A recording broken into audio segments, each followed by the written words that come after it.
Oi, gente, eu sou a Cida Barbosa, do canal Artesanato e Costura. E no vídeo de hoje eu vou trazer para vocês essa bonequinha, que é só as costas dela, ó, cabelinho com uma trancinha.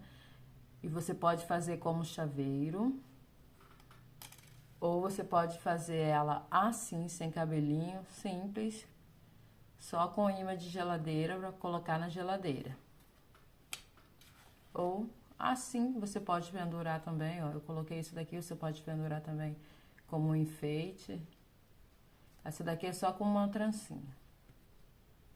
E você pode vender no valor mais ou menos de uns 15 reais. Dependendo da tua cidade, na minha, 15 reais.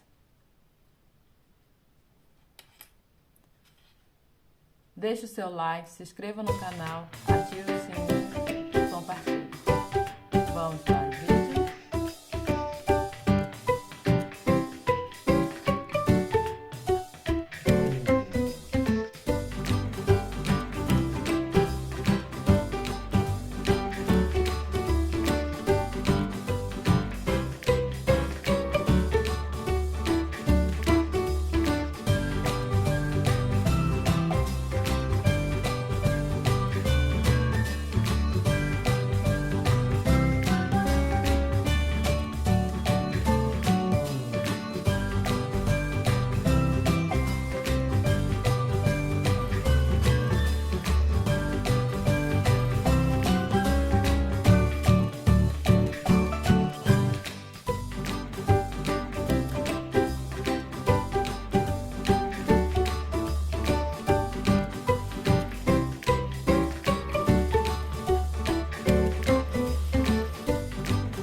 Aí eu fiz com essa daqui com esse cabelinho, né, com essas trancinhas.